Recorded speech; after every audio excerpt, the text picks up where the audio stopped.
ఫస్టే ఇల్లు రాదు అంటే మేము ఇల్లు కూలగొట్టుకోకపోతాం కదా, ఉన్న ఇంట్లోనే చచ్చిపోతాం కదా.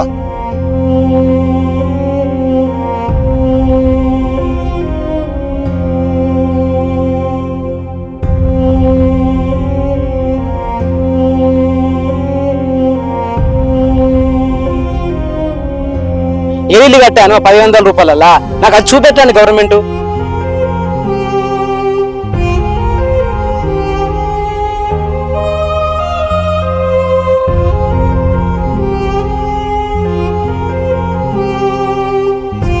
వచ్చిర్రు, అన్ని చేసిర్రు, కొబ్బరికాయలు కొట్టిర్రు, ఫోటోలు దిగిర్రు, అన్ని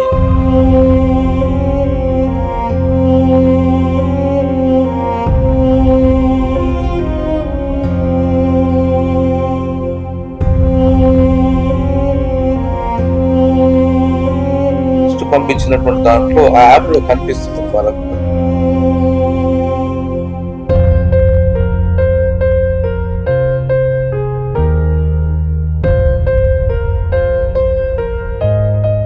ప్రతి పేదింటి నిరుపేద కుటుంబాల కల సొంతింటి నిర్మాణం. అందులో భాగంగానే తెలంగాణ రాష్ట్ర ప్రభుత్వం ఇటీవల అర్హులైన వారికి ఇందిరమ్మ ఇల్లును కూడా కేటాయించడం జరిగింది.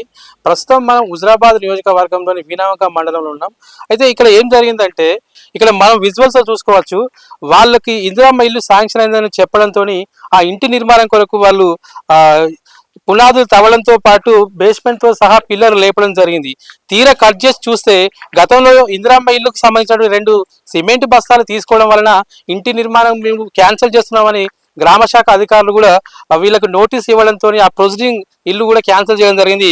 దానికి సంబంధించి వాళ్ళకి ఇక్కడ చూసుకునే ఉంటే మొత్తం మీద వాళ్ళకు ఒకటే ఇక్కడ ఉన్నది. మొత్తం మీద వీణవంక మండలంలో హెడ్ క్వార్టర్లో మాత్రం 33 మంది లబ్ధిదారులకు ఇల్లు శాంక్షన్ కాగా అందులో 11 మంది ఇట్లనే క్యాన్సిల్ చేయడం జరిగింది. సో వాళ్ళకు ఇల్లు లేని పరిస్థితి. ఇప్పుడు అసలే వర్షాకాలం, చాలా ఇబ్బందులు ఎదుర్కొంటున్నారు. ఉన్న ఇల్లును కూడా కూల్చడంతో ఎటు వెళ్ళలేని దిక్కులేని పరిస్థితి వాళ్ళకి ఏర్పడింది. సో కొంతమంది బాధితులు ఉన్నారు. అసలు వాళ్ళ ఇందిరమ్మ ఇల్లు ఎందుకు క్యాన్సిల్ చేయడం జరిగింది, దాని గురించి మాట్లాడే ప్రయత్నం చేద్దాం. చెప్పండి, అసలు ఇందిరమ్మ ఇల్లు ప్రధానంగా మీరు ఎప్పుడు అప్లై చేసుకున్నారు, ఎప్పుడు వచ్చింది? తెలంగాణ ప్రభుత్వంలో ఫస్ట్ టైం కాంగ్రెస్ గవర్నమెంట్ అధికారంలోకి రాగానే 6 గ్యారంటీలతో రేవంత్ రెడ్డి గారు నిరుపేద కుటుంబాలకు ఇల్లు నిర్మాణిస్తా అని చెప్పి మాటిచ్చారు. అందులో భాగంగా మేము అప్లికేషన్ పెట్టడం జరిగింది. మాకు ఇల్లు శాంక్షన్ అయింది జరిగింది కావాలి.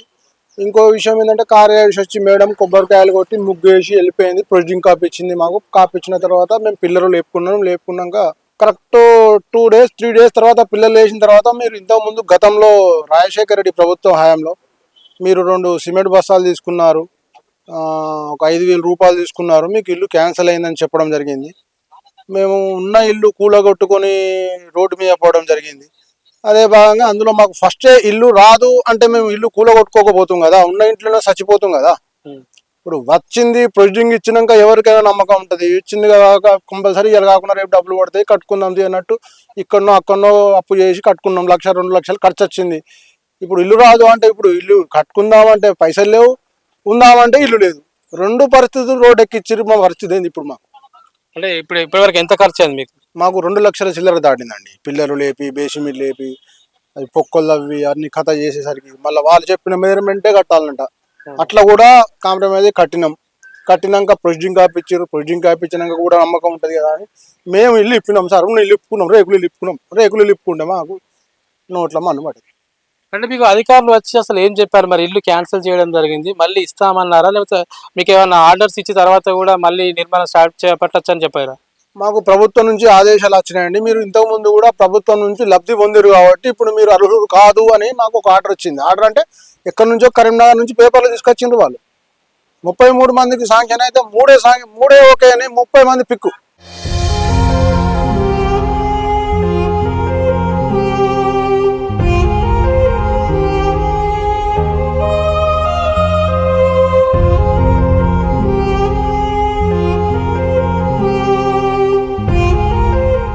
చెప్పండి, అసలు ఇల్లు క్యాన్సిల్ చేయడం గల ప్రధాన కారణం ఏంటి? ఇల్లు క్యాన్సిల్ చేయడానికి ప్రధాన కారణం అంటే, గతంలో 10 సిమెంట్ బస్తాలు వచ్చినాయి నీకు, మాకు తెలియదు, ఆన్లైన్లో మీకు అయితే లేదు, దాన్ని ఆపండి అని చెప్పి కార్యదర్శి మేడం చెప్పారు. అందులో భాగంగా మేము దాన్ని ఆపాము. ఇప్పుడు ఇంతవరకు నాకు 1,52,00,000 ఖర్చు వచ్చింది. ఆ ఖర్చు ఏ ప్రభుత్వం కట్టిస్తాయి నాకు? ఇప్పుడు మీరు చెప్పకపోతే మేము ఆల్రెడీ చేయకపోతాం కదా, ఆ ప్రొసీడింగ్ పేపర్ ఇవ్వకపోతే మేము కట్టకపోతాం కదా. ఇప్పుడు నేను రోడ్డు మీద పడ్డా, నేను ఒక ఆటో డ్రైవర్ను, నేను అంటే జీవనోపాధి నాకు రోజుకు 400 300 వస్తాయి. ఈ 400 300లలో నేను ఏం చేయగలను? అంత అప్పు చేసి కట్టుకుంటాను. ఇప్పుడు ఈ ప్రభుత్వం ఏదో గుర్తించి మాకు మళ్ళీ న్యాయం చేయాలని ఆ ప్రభుత్వాన్ని నేను కోరుకుంటున్నాను. అంటే గతంలో వాస్తవంగా మీకు ఇందిరమ్మ ఇల్లు శాంక్షన్ అయిందా, లేకుంటే మీరు బస్తాలు తీసుకున్నట్టు రికార్డులో కూడా ఉందా? రికార్డులో ఉంది, కాకపోతే అది మేము తీసుకోలేదు, మా దగ్గర రాలేదు బస్తాలు. తీసుకున్న తర్వాత ఇప్పుడు చెప్తురా ముచ్చట, మీకు ఇప్పుడు వచ్చిందని చెప్తారు. ఆ గతంలో వచ్చినాయో రాలేదో భగవంతుని తెలుసు, అది ఎవరికి మాకు తెలియదు. అప్పుడు గతంలో 10 సిమెంట్ బస్తాలు వచ్చినాయి, దాన్ని ఆపని చెప్పారు. అది మేము తీసుకోలేదు, అది మాకు రాలేదు. సరే తీసుకున్నాను అనుకోండి, ఆ 10 సిమెంట్ బస్తాలకు నేను 10,000 రూపాయలు ఎక్కడ బిల్డింగ్ కట్టాను, ఏ ఇల్లు కట్టాను? 10,000 రూపాయలలా నాకు అది చూపెట్టండి గవర్నమెంట్. ఆ చూపెట్టిన తర్వాత దానికి ఓకే మీరు కట్టినవి బిల్డింగ్ కట్టినావు, ఈ ఇల్లు కట్టుకున్నావు, నీకు ఇది వచ్చిందని చెప్పండి. అప్పుడు నేను దానికైనా అరుగునే కృషి పెడతాను. నాకు అది మొత్తానికి 15 సిమెంట్ బస్తాలు ఎక్కడ కట్టాను? 1,500 రూపాయల ఇల్లు అయిందా నాకు? నేను ఇప్పుడు కిరాయి ఉంటానా? అది చెక్ చేయండి గవర్నమెంట్ కూడా. గుంట భూమి లేదు, జాగలేదు. ఆ గుంట భూమి జాగున్నా కానీ వదిలేయండి, దానికి చెప్తున్నా కానీ నేను దానికి కూడా అరుగుని. నేను దానికి గుంట భూమి లేదు, జాగలేదు కాబట్టి నేను దానికి అరుగునే, పక్కా నేను అరుగుని కాబట్టి దానికోసం నేను కొట్లాడుతున్నాను.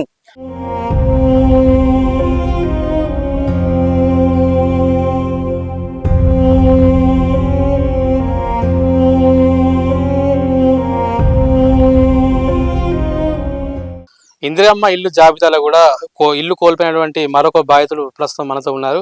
అసలు ఇల్లు ఆయనకు ఎందుకు క్యాన్సిల్ చేశారని తెలుసుకునే ప్రయత్నం చేద్దాం. చెప్పండి అన్న, ఏమైంది అసలు? ఇల్లు మీకు ఎందుకు క్యాన్సిల్ చేశారు? క్యాన్సల్ అంటే మాకు ఫస్ట్ వచ్చిర్రు, ముగ్గులు పోసిర్రు, మాకు ఇల్లు వచ్చిందని చెప్పారు. తీసుకుని వచ్చిర్రు, అన్నీ చేసిర్రు, కొబ్బరికాయలు కొట్టిర్రు, ఫోటోలు దిగిర్రు, అన్నీ చెప్పిర్రు.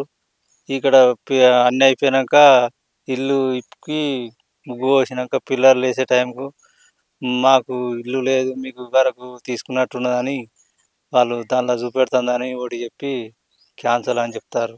మేము చెప్పారాక మీరు ఏది కట్టద్దు అని చెప్పి అన్నాడు. అందుకే ఆగినాం. అదేదో మొదలు చెప్పినా మీ ఇల్లు కట్టుకోపోదు. ఇప్పుడు ఎక్కడ ఉంటారు? అసలే వర్షాకాలం, ఇల్లు కూల్చేసారు అంటారు. ఎక్కడ ఉండలేని పరిస్థితి, ఉన్న ఇల్లు అయితే కూల్చేసారు. మరి ఎక్కడ ఉంటారు? ఇక బయట పోయి కిరాయి ఉన్నాం సార్, వేరే కాడ.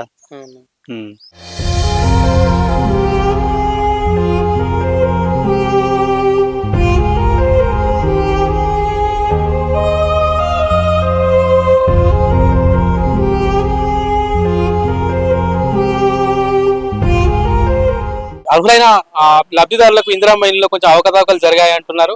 వాళ్ళకు ఇండ్లు ఇచ్చి కూడా క్యాన్సిల్ చేయడం, ప్రొసీడింగ్ ఇచ్చి కూడా క్యాన్సిల్ చేయడం జరిగిందని వాళ్ళు చెప్పడం జరుగుతుంది. దానికి సంబంధించి మనతో మాట్లాడడానికి వీరవంక మండలం కాంగ్రెస్ పార్టీ అధ్యక్షులు సయ్యద్ హుసేన్ గారు ఉన్నారు. వారిని అడిగి మరిన్ని వివరాలు తెలుసుకునే ప్రయత్నం చేద్దాం. చెప్పండి హుసేన్ గారు, అసలు ఏం జరిగింది? అసలు వాళ్ళకి ఇందిరమ్మ ఇల్లు ఇచ్చిరంటారు, ప్రొసీడింగ్ ఇచ్చిరంటారు, మళ్ళీ క్యాన్సిల్ చేసుకోమంటారు. అసలు వాళ్ళకి ఇల్లు వస్తుందా రాదా? వీణవంక మండల కేంద్రంలో దాదాపు 36 ఇండ్లు మంజూరు కోసం మేము ప్రపోజల్ మంత్రి గారికి పంపాం, ఉత్తమ్ కుమార్ రెడ్డి గారికి, ఇన్ఛార్జి మంత్రి. గతంలో వారికి తప్పకుండా ఇండ్లు వచ్చే విధంగానే మేము కృషి చేసినాము. నిరుపేదలైనటువంటి వాళ్లకు ఇండ్లు ఇచ్చినాము. కాకపోతే ఏమైందంటే ఇక్కడ L1 L2 L3 అనే సిస్టాన్ని రాష్ట్ర ప్రభుత్వం తీసుకొచ్చింది. దానిలో భాగంగా స్థానిక సెక్రటరీ గారు కానివ్వండి, లేకపోతే ఎంపీడీఓ గారు కానివ్వండి, దాన్ని పూర్తి స్థాయిలో దాన్ని, ఎందుకంటే తక్కువ టైంలో వాళ్ళు నివేదిక ఇవ్వలేకపోయింది గవర్నమెంట్కి. మేము అప్పటికే లిస్టు మేము ఫైనల్ చేసి గవర్నమెంట్ పంపడం జరిగింది. దానిలో వీణవంకలో 9 ఇండ్లు గతంలో వాళ్ళు ఇందిరమ్మ గృహానికి సంబంధించిన సిమెంట్ బస్తాలే కానివ్వండి, నగదు రూపానే కానివ్వండి, కొంత డబ్బులు తీసుకున్నారని డిఎం హౌసింగ్ కరీంనగర్ నుంచి మాకు రీసెంట్గా ఒక లిస్టు వినవంకకు రావడం జరిగింది. దాన్ని పూర్తి స్థాయిలో మళ్ళీ ఎంపీడీఓ గారితో, స్థానిక సెక్రటరీ గారితో ఎంక్వైరీ చేయిస్తున్నాము. తక్షణమే వారికి కూడా ఆ మిగతా 9 మంది ఎవరైతే ఉన్నారో వారిని కూడా, అంటే వాళ్ళు ఏమన్నా సిమెంట్ బస్తాలు తీసుకుంటే దాని కాస్ట్ కానివ్వండి, లేకపోతే వాళ్ళు ఏదైనా అమౌంట్ తీసుకుంటే దాన్ని కూడా కట్టి వాళ్ళకు కూడా దీనిలో కన్వర్ట్ చేసే విధంగా మా ప్రయత్నం రాష్ట్ర మంత్రి వర్యులు పొన్నం ప్రభాకర్ గారి దృష్టికి ఈ విషయాన్ని తీసుకెళ్లడం జరిగింది. వారు కూడా సానుకూలంగా స్పందించినారు. తక్షణమే కలెక్టర్ గారికి ఉత్తర్వులు జారీ చేస్తాను, దీని మీద నేను ప్రత్యేక శ్రద్ధ పెడతానని చెప్పడం జరిగింది. అంటే వాళ్ళకి ఇల్లు ఇచ్చేటప్పుడు మరి అధికారులు కూడా చెక్ చేసుకోలేదా, లేకపోతే పొరపాటు ఎక్కడ జరిగింది? అసలు వాళ్ళకి ఎలాంటి న్యాయం చేస్తారు? ఎందుకంటే వాళ్ళు పునాదులు నిర్మించుకొని దాదాపు బేస్మెంట్ కూడా లేపడం జరిగింది, పిల్లలు పోసుకోవడం జరిగింది. వాళ్ళు ఇప్పుడు ఇల్లు లేక బయటకు వచ్చే పరిస్థితి ఉంది. అసలు వాళ్ళకి ఎలాంటి న్యాయం చేస్తారు? ఇప్పుడు ఏంటంటే కాంగ్రెస్ ప్రభుత్వం గతంలో ఇందిరమ్మ రాజ్యం పేట రాజశేఖర రెడ్డి గారు ప్రతి గ్రామానికి ఇందిరమ్మ ఇల్లు ఇవ్వడం జరిగింది.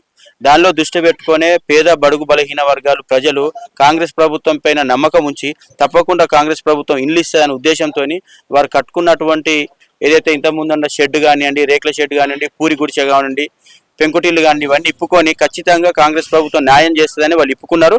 ఖచ్చితంగా వాళ్ళకు న్యాయం జరిగేంత వరకు మా పార్టీ తరఫున మేము పోరాడి తప్పకుండా వాళ్ళకి ఇల్లు వచ్చే విధంగా కృషి చేస్తాం.